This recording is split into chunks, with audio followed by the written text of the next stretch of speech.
Baik, selamat sore Pak Dewa Made dan teman-teman sekalian. Kami dari kelompok 4, kami akan mempresentasikan hasil kerja kelompok kami, yaitu tugas 2 yang bertemakan algoritma ASTAR. Next file. Nah, jadi di sini kita 4 orang. Perkenalkan, nama saya Christopher Rudin Sirait dengan 3 teman saya, yaitu Afrizal Dwi Setiawan dengan NIM 190551162, Marvel Asia Tampu Bolon dengan akhiran NIM 1063, dan Pasca Kristiano Nadeak dengan akhiran NIM 1062. Next. Jadi isi dari tugas kami itu yang pertama adalah algoritma ASTAR, yang kedua nilai heuristik, yang ketiga contoh masalah algoritma ASTAR, dan yang terakhir kesimpulan. Next. Baik, di sini teman saya akan melanjutkan slide. Silahkan. Oke, selamat sore teman-teman. Saya akan memberitahu teman-teman tentang apa itu definisi dari algoritma ASTAR. Algoritma ASTAR merupakan algoritma yang paling sering digunakan dalam pencarian jalur. Kalau kita lihat dari definisi algoritma ASTAR itu adalah algoritma yang mencari rute terbaik yang merupakan perbaikan dari algoritma BFS atau Breadth First Search dengan memodifikasi fungsi heuristiknya untuk memberikan hasil yang optimal, di mana menggabungkan fungsi heuristik dan jarak sesungguhnya atau cost atau beban. Algoritma ASTAR ini juga merupakan gabungan antara algoritma pencarian uniform cost dan greedy best first, di mana algoritma uniform cost digunakan untuk mencari biaya yang paling rendah untuk dimulai dari titik awal hingga akhir, dan sedangkan algoritma greedy best first digunakan untuk memberikan estimasi biaya dari titik awal hingga akhir dengan menggunakan fungsi heuristik. Jadi algoritma ASTAR ini adalah gabungan kedua algoritma tadi sehingga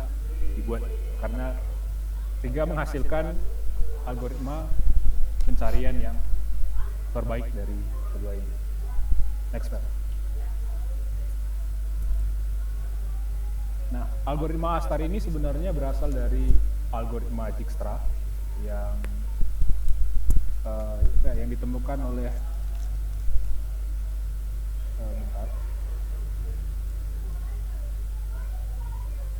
ditemukan oleh Neil Nielsen pada tahun 1964. Jadi ini versi sempurnanya dari algoritma Dijkstra itu.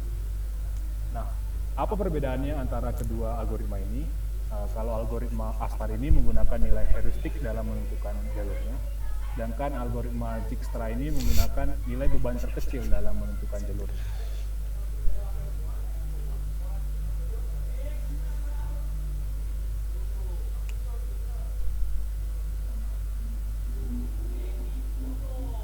Baik, saya akan melanjutkan slide presentasi dari kelompok saya,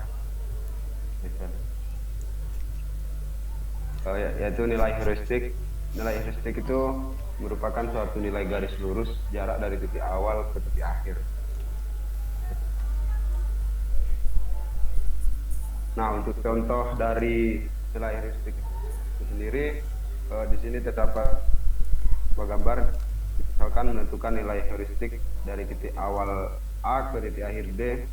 Jadi berapa sih nilai heuristik dari titik A ke titik D itu? Nilai heuristiknya itu seperti pada gambar ini, yaitu merupakan 10 yang dimana ada garis putus-putus yang itu merupakan nilai dari heuristik tersebut dari titik A menuju ke titik D. Next slide. Baik, untuk saya akan selanjutkan. Di sini saya akan menjelaskan tentang awalnya. Sebenarnya algoritma ASTAR itu rumusnya untuk mencari algoritma ASTAR sendiri sebenarnya dengan algoritma rumus ya. Oke, untuk rumusnya sendiri adalah Fn sama dengan Gn tambah Hn. Apa itu Fn? Fn itu sendiri merupakan fungsi untuk mencari jalur ASTAR, di mana Gn juga untuk kos pembebanan, dan Hn adalah pemisahan dari kos perakiraan atau yang kita sebut sebagai nilai heuristik. Oke, kita masuk untuk contoh masalah yang pertama. Untuk teman-teman kan untuk saudara dulu. Oke, untuk di gambar ini kita akan mencari dari titik A menuju titik E. Kita akan mencari di manakah rute terbaiknya. Nah, jadi semisalnya nih, kita kan tadi sebelumnya sudah membahas tentang algoritma Dijkstra. Ketika kita menggunakan algoritma Dijkstra, kita pasti kebingungan untuk menjawab di gambar ini. Kenapa? Nanti ketika kita melihat dari A menuju B, bebannya adalah 2, dan A menuju E adalah 2. Itu kenapa algoritma Dijkstra sendiri bukanlah algoritma yang cukup efektif digunakan dalam penentuan rute. Oke, akan saya lanjutkan. Misalnya kita lihat dari sini algoritma A*, kita ingin menuju titik I, di manakah rute terbaik? Akan kita mulai dari A menuju B. Kita lihat A menuju B, kos bebannya adalah 2, dan nilai heristik dari B ke I adalah 16, di mana jika dijumlahkan kepala 18. Nah, katakan A ke E, kos beban A ke E adalah 2, di mana nilai heristik E ke I adalah 14. Ketika 14 ditambah 2 adalah 16, maka nilainya lebih kecil daripada dari A ke B. Maka rute yang dipilih adalah A ke E. Dari E kita mulai lagi. Dari E ini kita bisa melihat lagi, terdapat 3 cabang lagi, atau 3 rute lagi maksudnya. Jadi dari E ke G itu kita mulai dari E ke F dulu saja. Jadi dari E ke F itu bebannya adalah 2, pos bebannya, dan nilai heristik dari F ke I adalah 14, dimana saya jumlahkan adalah 16. Untuk E ke H, pos bebannya adalah 3, sedangkan nilai heristik dari H ke I adalah 8, maka kita jumlahkan nilainya adalah 11. Dan ketika dari E ke G, nilai bebannya adalah 2, dan nilai heristik G ke I adalah 6, di mana nilai E ke G adalah 8, di mana jarak dari E ke G sendiri merupakan nilai terkecil daripada E ke H dan E ke F. Maka kita akan memilih jalur K ke G. Lalu dari G, kita dapat melihat lagi, terdapat 2 rute lagi.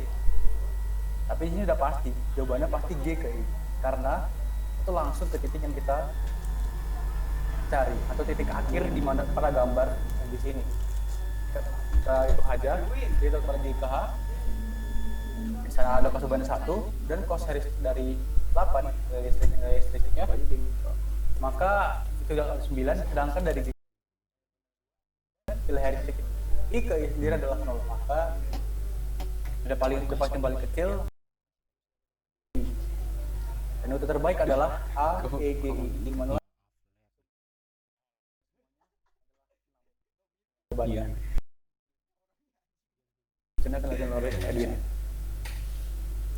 Baik, di sini adalah contoh masalah dari contoh masalah kompleks dari algoritma A*. Jadi di sini kita akan berbicara dulu tentang algoritma Dijkstra dulu. Jadi di sini dari Arad ke Bukares. Jadi dari Arad ke Sibiu, Arad ke Zjerin, Arad ke Timisoara, menurut metode Dijkstra maka akan terpilih angka 75. Kenapa? Karena metode Dijkstra itu dilihat dari nilai beban yang paling terkecil. Jadi kita sedang membahas metode Dijkstra. Jadi sekarang saya akan menjelaskan tentang metode A*. Jadi di sini saya akan melihat arah dari Arad ke Sibiu dengan Arad ke Timisoara, karena di sini di tabel sebelah kanan nilai heuristiknya ada, sedangkan Arad ke Zjerin itu tidak ada. Jadi dari Arad ke Sibiu dengan Arad ke Timisoara itu kita bisa menggunakan rumus dengan cara mencari A*-nya Fn sama dengan Gn ditambah Hn. Jadi nilai beban ditambah nilai heuristik. Jadi di sini kita akan menghitung Arad ke Sibiu dulu. Nilai Arad ke Sibiu itu 140 nilai bebannya, dan kita lihat nilai heuristiknya Sibiu itu 253. Jadi kita kalkulator dulu, 253 ditambah 140, hasilnya adalah 393. Setelah itu kita bandingkan dengan Arad dengan Timisoara. 118 itu nilai bebannya, ditambah nilai heuristiknya Timisoara. Timisoara itu 329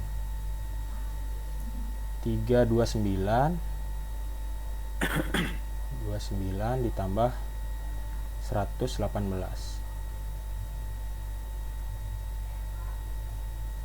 Jadi jaraknya adalah 447. Jadi kita akan ambil nilai yang terkecil. Jadi arah selanjutnya yaitu yang benar dan tepat, yaitu arat ke Sibiu dulu, karena arat ke Timisoara itu jauh. Nah, setelah ada Sibiu, kita bandingkan lagi dari Sibiu ke Fagaras dengan Sibiu ke Rimichu Fucea.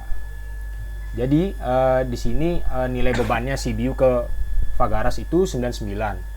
Kita catat dulu 99. Nilai heuristiknya itu Fagaras 176. 99 ditambah 176 itu hasilnya 275. Sedangkan nilai Sibiu ke Rimichu Fucea itu 80. Nilai heuristiknya 193. Sebentar biar tidak lupa. 80 ditambah 193.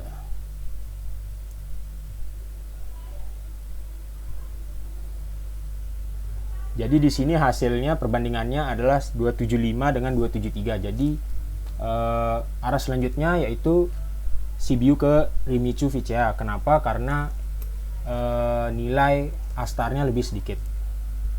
Baik dari Rimichu Fucea ke Pitesti dengan Rimichu Fucea ke Craiova.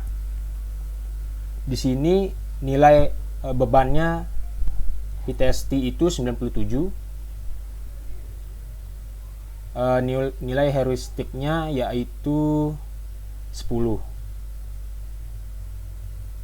Jadi 107 adalah nilai astarnya. Sedangkan Rimichu Fucea ke Craiova itu nilai bebannya 146 ditambah nilai heuristiknya Craiova 160.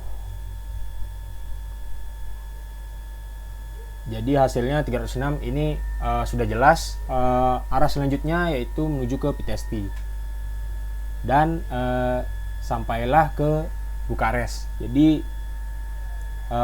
nilai heuristik itu rumusnya GN ditambah HN, yaitu GN itu nilai beban dan HN itu nilai heuristik.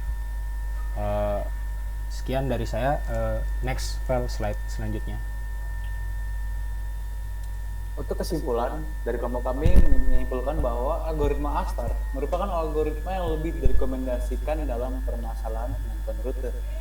Karena dibandingkan yang tadi, kita tahu seperti algoritma Dijkstra sendiri, untuk penentuannya sendiri tidak cukup baik dalam menentukannya karena lebih mementingkan nilai beban daripada jarak aslinya ke titik.